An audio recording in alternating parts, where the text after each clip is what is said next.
আসসালামু আলাইকুম। সবাইকে স্বাগত জানাচ্ছি আমি নাইম ফাথম মুবিন। শুরুতে সংবাদ শিরোনাম। বাংলাদেশের সর্বশেষ গুরুত্বপূর্ণ আপডেট সংবাদে আপনাকে স্বাগত। শুরুতেই সংবাদ শিরোনাম, পরে বিস্তারিত। প্রথমেই জানাবো আমাদের হাতে থাকা সর্বশেষ গুরুত্বপূর্ণ সবথেকে তাজা আপডেট সংবাদ। লালমনিরহাটে ছাত্রলীগের মিছিলের পর পুলিশের যৌথ অভিযানে গ্রেপ্তার 12। লালমনিরহাটে ছাত্রলীগের নেতাকর্মীরা প্রকাশ্যে মিছিল করার ঘটনায় বিশেষ যৌথ অভিযান পরিচালনা করে 12 জনকে গ্রেপ্তার করেছে পুলিশ। গ্রেপ্তারকৃতদের মধ্যে আওয়ামী লীগ, যুবলীগ, ছাত্রলীগ সহ কৃষক লীগ সহ বিভিন্ন স্তরের নেতাকর্মী রয়েছে।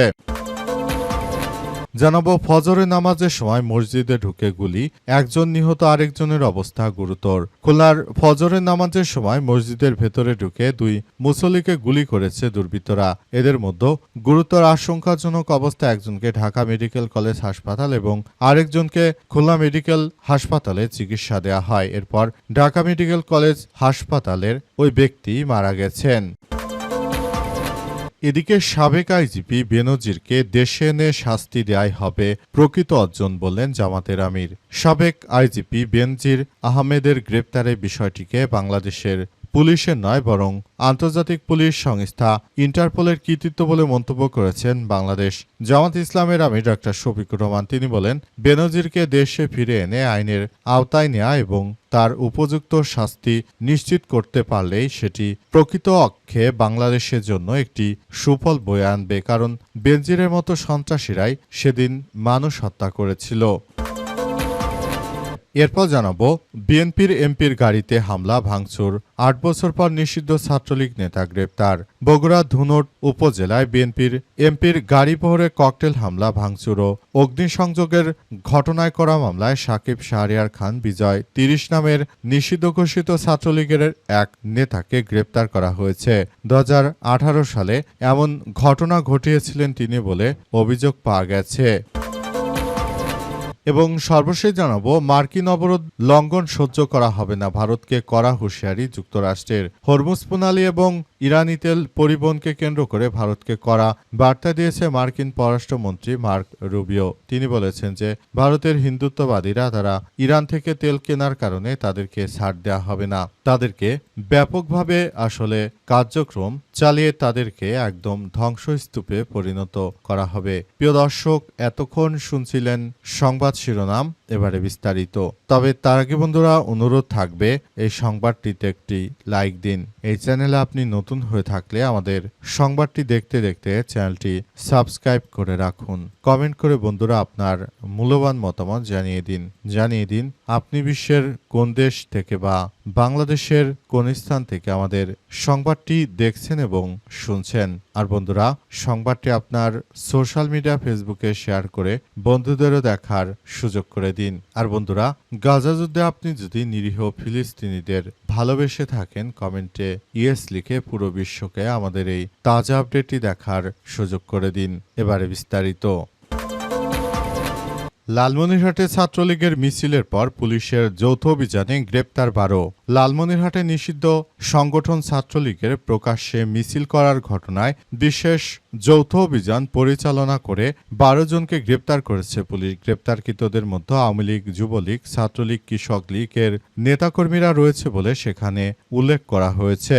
জানা গেছে সারা দেশ জুড়ে এখন এই কার্যক্রমগুলো চলমান রয়েছে। ছাত্রলীগ, আওয়ামী লীগের নেতাকর্মীরা তারা বিভিন্নভাবে এমন কিছু করছে যাতে করে তাদেরকে আটক করা হয়েছে। তারা বর্তমান বিএনপির সরকারের বিরুদ্ধে যে কার্যক্রম আসলে চালাচ্ছে সেটি নতুন করে আবার এক ভয়াবহ বিপর্যয়ের মধ্যে বাংলাদেশকে তারা ঠেলে দিচ্ছে বলে অভিযোগ করা হয়েছে। ধারণা করা হচ্ছে যে বর্তমান সময়ে যে কার্যক্রমগুলো তারা চালাচ্ছে সেটি কোনোভাবেই আসলে গ্রহণযোগ্য নয়। এই বিষয়গুলোর কারণেই মূলত নতুন করে এই ধরনের কার্যক্রম চালানো হচ্ছে। ছাত্রলীগের নেতাকর্মীরা ঢাকা, চট্টগ্রাম, রাজশাহী, খুলনা, সিলেট, বগুড়া সহ দেশের প্রায় জায়গায় তারা মাঠে নেমে শেখ হাসিনা আসবে, রাজপথ হাসবে ইত্যাদি আওয়ামী লীগের ভয় নাই, রাজপথ ছাড়ি না ইত্যাদি নানা রকম স্লোগান দিতে থাকে ছাত্রলীগের নেতাকর্মীরা। এই ঘটনার পর থেকে সন্ত্রাস বিরোধী আইনে তাদের বিরুদ্ধে মামলা হতে থাকে।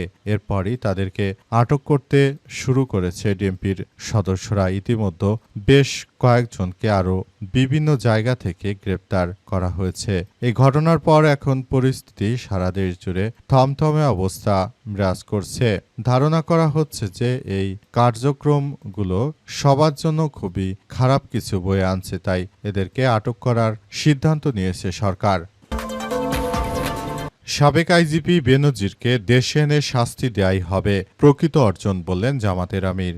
বাংলাদেশ জামাত ইসলামের আমির ডক্টর শফিকুর রহমান বলেছেন যে পুলিশের তৎকালীন আইজিপি বেনজির আহমেদ তিনি যেভাবে বাংলাদেশ জামাত ইসলামের নেতৃত্ববৃন্দের ক্ষতি করেছে, এই বেনজিরকে অবশ্যই শাস্তি পেতেই হবে। আর বেনজির আসলে তিনি যে ধরনের কার্যক্রম চালাচ্ছেন তাকে অবশ্যই শাস্তি পেতেই হবে, কারণ এই বেনজিরের মতো কুখ্যাত ব্যক্তিরাই মূলত সারা দেশ জুড়ে এই ধরনের অনাকাঙ্ক্ষিত ঘটনাগুলো ঘটিয়েছে। বেনজির আহমেদ তিনি মূলত নামে মুসলিম, কাজে কিন্তু তিনি হিন্দুদেরই ভারতের পারপাস সার্ভ করেছেন। এ সময় জামাতের আমির আরও জানান যে বেনজির আহমেদ তিনি চাইলেই কিন্তু তিনি আসলে এই কার্যক্রমগুলো অন্যভাবে চালাতে পারতেন। বেনজির আহমেদ তিনি মূলত এমন কার্যক্রম আসলে চালাচ্ছেন যেগুলো কোনোভাবেই গ্রহণযোগ্য নয় বলে মনে করেন তিনি, এবং বেনজির আহমেদকে অবশ্যই আইনের আওতায় নিয়ে এসে তার দৃষ্টান্তমূলক শাস্তির কথাও জানিয়েছেন বাংলাদেশ জামাত ইসলামের আমির ডাক্তার শফিকুর রহমান। তিনি আরও জানান যে বেনজিরকে অবশ্যই এর জন্য শাস্তি পেতেই হবে, কারণ তিনি যেভাবে সাধারণভাবে সবাইকে হত্যাযজ্ঞের শিকার করেছেন, বিশেষ করে জামাতের নেতৃত্ববৃন্দকে, এটি আসলে গ্রহণযোগ্য নয়। ফজরের নামাজের সময় মসজিদে ঢুকে গুলি, একজন নিহত আর একজন গুরুতর আহত। খুলনায় ফজরের নামাজের সময় মসজিদের ভেতরে ঢুকে দুই মুসল্লিকে গুলি করার ঘটনা ঘটেছে। বিশেষ করে বিএনপি সরকার ক্ষমতা আসার পর থেকে সারা দেশ জুড়ে এমন অনাকাঙ্ক্ষিত ঘটনাগুলো ঘটছে। এই ধরনের অনাকাঙ্ক্ষিত ঘটনায় আসলে সারা দেশের মানুষ অতিষ্ঠ হয়ে পড়েছে। এই ধরনের কার্যক্রমগুলো ঘটার মধ্য দিয়ে মূলত নতুন করে দেশ জুড়ে এক ভয়াবহ বিপর্যয়ের মুখে পড়েছে। বিশেষ করে বিএনপি ক্ষমতা আসার পর থেকেই কিন্তু সারা দেশ জুড়ে এমন ধরনের ঘটনাগুলো পরিলক্ষিত হচ্ছে।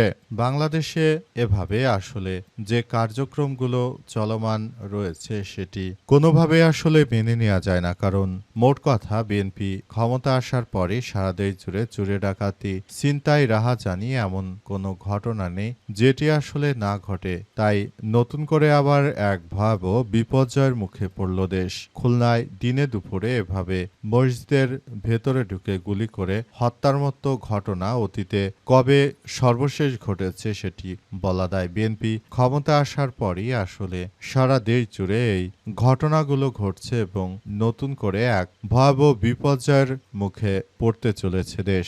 যতবারই বিএনপি ক্ষমতা আসে ততবারই দেশ এমন সংকটের মুখোমুখি হয়। বিএনপির মহাসচিব মির্জা ফখরুল ইসলাম আলমগীর তিনি মূলত বারবারই বলেছেন যে বিএনপি যখনই ক্ষমতা আসে তখন নাকি কোনো না কোনো সংকট তাদেরকে আঁকড়ে ধরে। আবার বাংলাদেশে যখন তেল ও গ্যাস নিয়ে অনেক সমস্যার সৃষ্টি হলো তখন কিন্তু এই বর্তমান যিনি সরকার রয়েছেন এই সরকারি ক্ষমতায় আসার পর হঠাৎ করে সারা দেশ জুড়ে তেল গ্যাসের অনেক বড় ক্রাইসিস সৃষ্টি হলো। মোট কথা বিএনপি ক্ষমতা আসলেই এমন ধরনের ঘটনাগুলো দেশে পরিলক্ষিত হয়। তাই এসব বিষয় নিয়ে বিএনপির অবশ্যই এখনই সজাগ থাকা উচিত, নইলে দেশ জুড়ে এই ধরনের কার্যক্রম আরও বেড়ে যেতে পারে বলে এমন আশঙ্কার কথাই অনেকেই বলাবলি করছে। বিএনপির এমপির গাড়িতে হামলা ভাঙচুর, ৮ বছর পর নিষিদ্ধ ছাত্রলীগ নেতা গ্রেপ্তার। বগুড়ার ধুনট উপজেলা বিএনপির এমপির গাড়িবহরে ককটেল হামলা ভাঙচুর ও অগ্নিসংযোগের অভিযোগে করা মামলায় সাকিব শাহরিয়ার খান বিজয় ৩০ নামের এক নিষিদ্ধ সংগঠন ছাত্রলীগের নেতাকে গ্রেপ্তার করা হয়েছে। এ ঘটনায় এখন পরিস্থিতি থমথমে অবস্থা বিরাজ করছে। মামলা সূত্র থেকে জানা যায় ২০১৮ সালে সংসদ নির্বাচনে বিএনপির মনোনীত প্রার্থী আলহাজ গোলাম মোহাম্মদ অর্থাৎ সিরাজ নেতাকর্মীদের নিয়ে 11 ডিসেম্বর নির্বাচনী গণসংযোগ করাকালে এলাকার বিভিন্ন স্থানে পৌঁছায়। এ সময় আওয়ামী লীগের নেতাকর্মীরা জিএম সিরাজের গাড়ি ভরে ককটেল হামলা চালিয়ে এবং ভাঙচুর করার ঘটনা ঘটে। এ সময় বিএনপির কমপক্ষে 20 নেতাকর্মী আহত হয়। এ ঘটনায় এখন পরিস্থিতি থমথমে অবস্থা বিরাজ করছে। এতদিন পর আসলে যে ধরনের কার্যক্রম আওয়ামী লীগের নেতাকর্মীরা চালিয়েছিল সেটি আসলে কোনোভাবে গ্রহণযোগ্য নয়। এই ঘটনার কারণে এখন আওয়ামী লীগের নেতাকর্মী সবাইকে আসলে আইনের আওতায় আনা হচ্ছে। তারা মূলত যে ধরনের কার্যক্রমগুলো চালিয়ে যাচ্ছিল সেটি কোনোভাবে গ্রহণযোগ্য নয়। তারা বিএনপির নেতৃত্ববৃন্দের উপর এই ধরনের অনাকাঙ্ক্ষিত হামলা চালিয়ে তারা মূলত একটি ত্রাসের রাজত্ব কায়েম করেছিল দেশ জুড়ে। তাদের এই ত্রাসের রাজত্ব কায়েমের ফলে মূলত সারা দেশ জুড়ে এই ধরনের ঘটনাগুলো ঘটছিল এবং এই ঘটনাগুলো সবাইকে আসলে মারাত্মকভাবে ভুগিয়েছে।